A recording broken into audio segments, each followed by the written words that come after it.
Okay, and welcome to today's session of Blackboard Bites, where I take a quick kind of lecture seminar and tell you why Blackboard doesn't bite. Today's session is going to be all about Respondus Lockdown Browser and how to use it, how to implement it, and how to review it. So to begin, I'm just going to briefly describe what Respondus Lockdown Browser is. It's a test integrity tool that students can download and use set per test, so students who launch the test cannot access any other website except for the Blackboard test. That means that they can't use Google. There's no IMing a friend. It's just straight up your Blackboard test. I know for a lot of instructors, not being able to actually see the students take a test is a concern. So Lockdown Browser also has an optional feature called Respondus Monitor, which you can set to have Respondus actually record the students taking a test and look for any moments of red flags.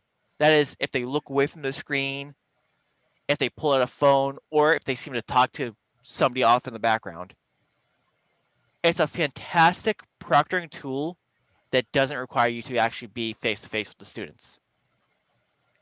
Now, as advanced as all that sounds, I'm going to show you that implementing Respondus.com browser in your class can take only about 10 minutes. It's not an investment, but the payoffs are huge. So the first step in using Respondus.com browser is actually creating and deploying a test just like you normally would on Blackboard. Here you can see in my test course, I have 2 tests already deployed. One of them set up with Respondus browser, but the other is a regular test.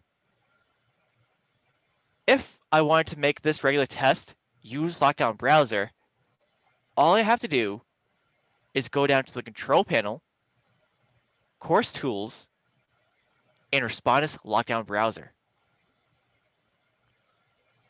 Whenever you launch Lockdown Browser, you're going to get this page that contains a bunch of resources, including video tutorials, getting started guides, miscellaneous guides, and other systems. Although you can check the box to make it so this doesn't show up again, I don't recommend that.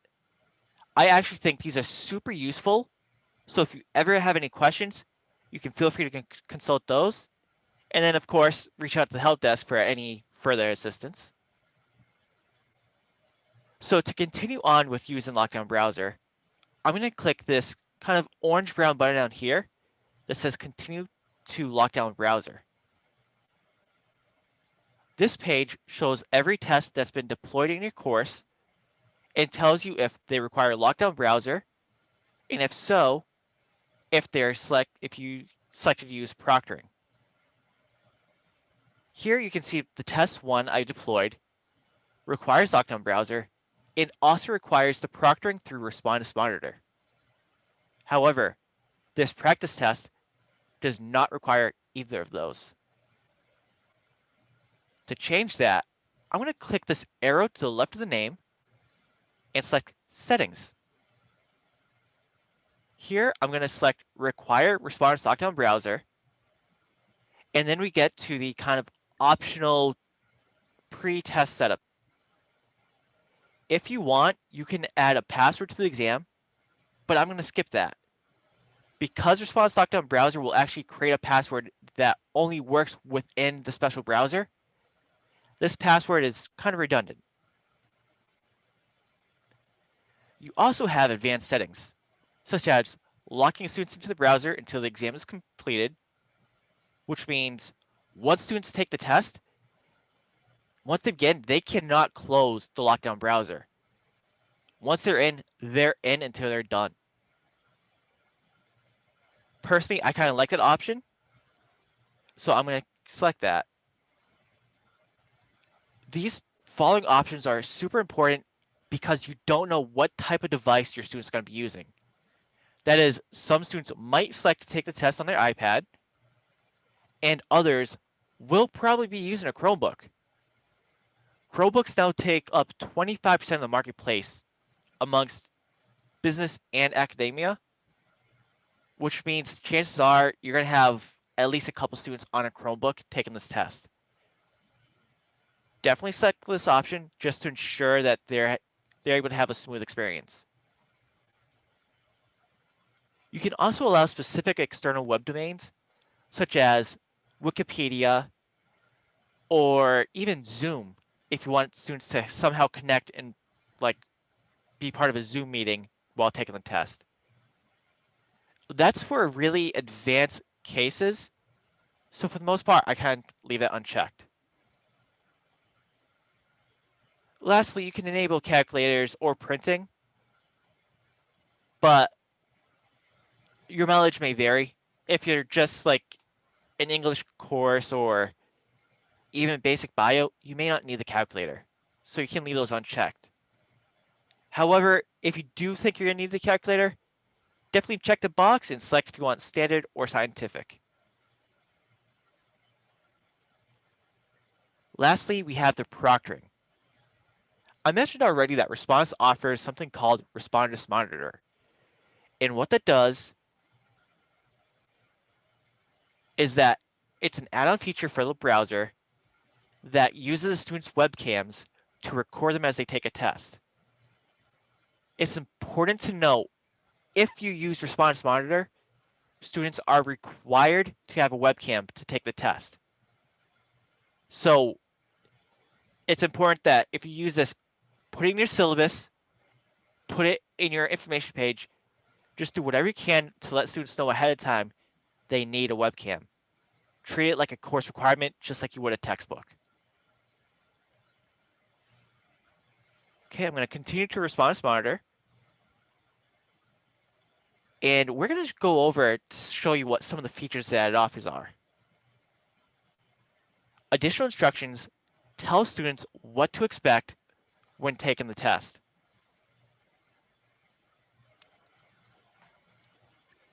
So this is the verbiage that students will see after doing a webcam check.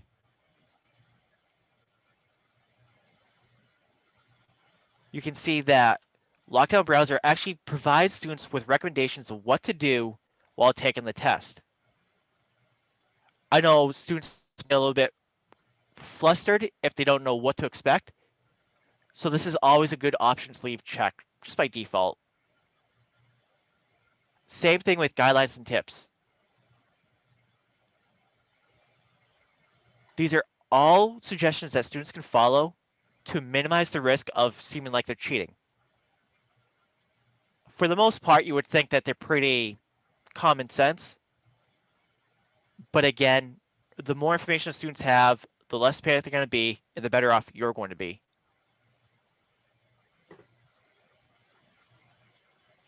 Okay.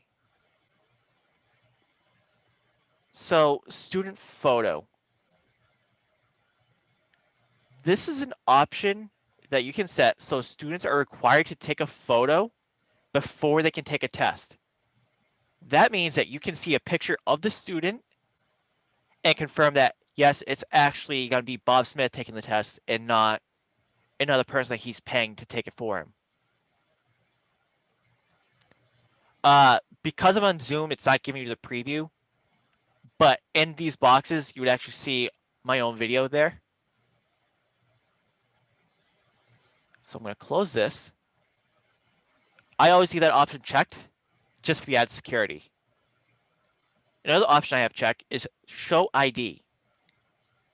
And what that does is it would require the student to take a photo of their ID in order for you to review it while they take a test. So what that means is you can have them actually hold up their Worcester State ID. It will take a photo of it, and then you'll be able to review it. When paired with a student photo, that's the best way to ensure that the proper student is taking the test. And lastly, there's the environment check.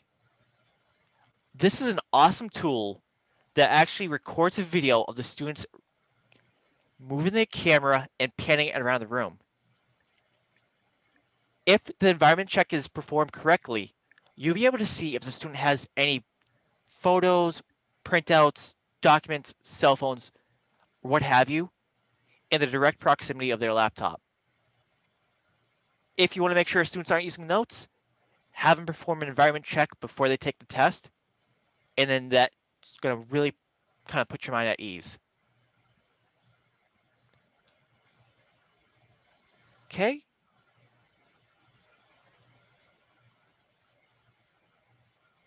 So the other options, facial detection, advanced settings, I usually just leave as default. The only advanced setting that you might want to be aware of is allowing this exam to be additionally delivered in a proctored lab. It's uncommon, especially with COVID these days, but if students have to go to a testing lab, it could help to check this box just so they don't get flagged inappropriately. Okay, and when you're all set, I'm going to press save and close.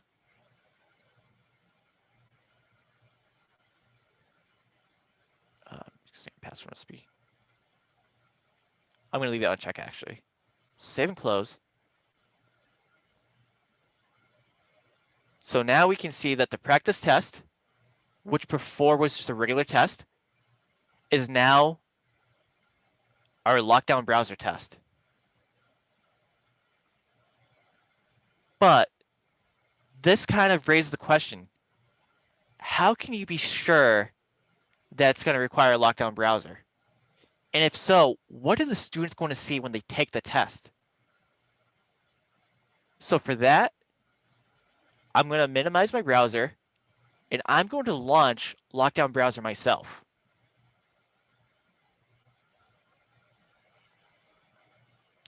Now it's important to note, when you want to preview a test that uses Lockdown Browser, it may ask you to close a bunch of programs. And in fact, it's going to ask me to close Zoom, so I'm not going to do that. Darn. But if you did want to just preview the test, you would have to use the Lockdown Browser. Unfortunately, even though I'm an instructor, I can't even begin. Even if I include the password here, it's not going to work. You need the browser. So let's say students take the test and you get the results. There are two ways that you can view the grades. The first is by going to the Grade Center and viewing tests. Even though these use Lockdown Browser, they're still regular Blackboard tests. So all the grades will still be listed here. Additionally, you can go back to Course Tools, Respondus Lockdown Browser, and again, I'm just going to click this orange button, and then find the test whose results you want to review. In this case, I'm going to look at Test 1, and I'm going to look at Class Results. This shows you a list of every student in your course, the score they earned, and their review priority. The review priority is how many flags Respondus found that are alarming. That is, does this test attempt require your review? Should you look at the videos? If you see a high review priority, click the cross, the plus button, next to the student's name.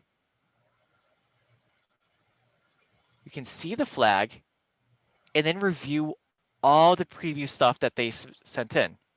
So the student photo, the student ID, and even though the facial expression is the same, I swear these are taken months apart.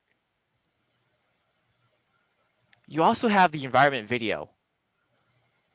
So you can watch and even listen as the student pans their video,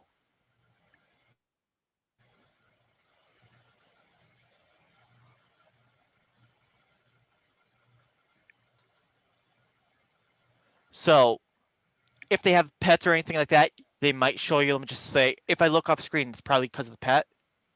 There's still risks. And Respondus Monitor records the entire test length and then bookmarks specific times. So for instance, there's the pre-exam, when I actually started the exam, and you can see, in this case, the student looked away from the monitor, which is why they get a low facial detection. And there's when they actually submit the test.